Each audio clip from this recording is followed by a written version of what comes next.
My name's Alice and I work in the pattern cutting studio, and I also teach in the Fashion Technology Academy.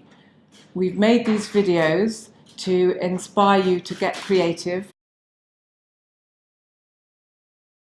So I've got a dress here which I've decided would be nice to shorten and turn into a top. So I'm going to decide first of all how much I want to shorten it by, and I think I will shorten it by 15 centimeters. So I'm just going to mark that with a pin. Then I'm going to turn the dress inside out.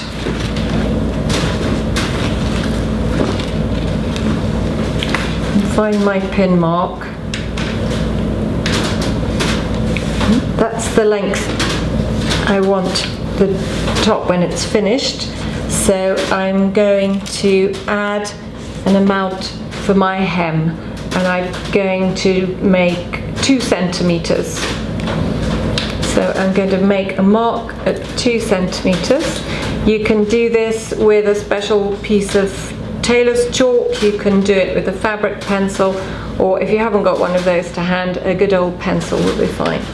So I'm going to mark 13 centimeters all the way around and flip it over and mark the other side.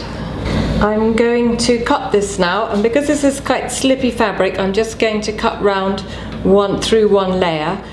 So I'm just going to snip in there and just carefully joining my dots, cut round until I get back to the beginning. The next step is some pressing to press up the hem nice and neatly. I'm in the factory, so I've got an industrial iron here. Your domestic iron will be just as good. Just make sure you've got it on the right setting for the type of fabric. You're going to roll the fabric twice. The first time is going to be about half a centimetre. We're going to go around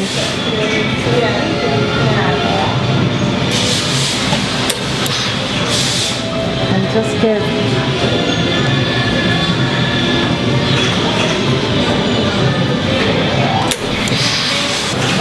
next you find your pin, and that's going to give you a marker for the second turn. So I'm going to just turn like that, take my pin out and start pressing. So now it's all pressed up nice and neatly all the way around. You've got a couple of options. So option one, which is a good idea if you've got very slippery fabric, is to take a needle and thread. This is always the hardest part, threading the needle.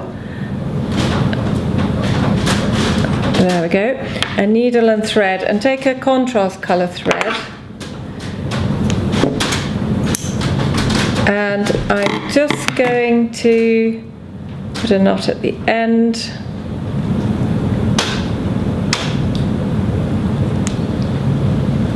And I'm just going to tack this in place, which will help keep everything nice and even in place. So this hemming is called blind hemming because the idea is you can't see it, and if you do it very nicely you won't be able to see it. So I'm going to start off in the seam and pull my thread through, leave a bit of a tail in the seam, and just stitch over and over a couple of times. And then I'm going to take the hem part and the main part, and I'm going to take, I can take a bigger stitch here because I'm actually in the zip, and a stitch in the hem, and then I'm going to take a tiny stitch in the fabric, just literally take one thread, so you need a fine needle to do this, and then if you look over to the other side, you can hardly see that. And then I'm going to take a slightly bigger chunk of the hem part. So I'm going to go round and take one thread from there and several threads from there.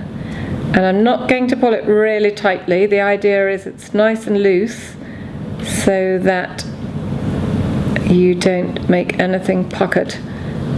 Everything stays nice and smooth. So this is what it looks like on the other side. Perfect, no little stitches showing. All you can see here are the tacking threads, which are going to be pulled out when we've gone all the way around the hem.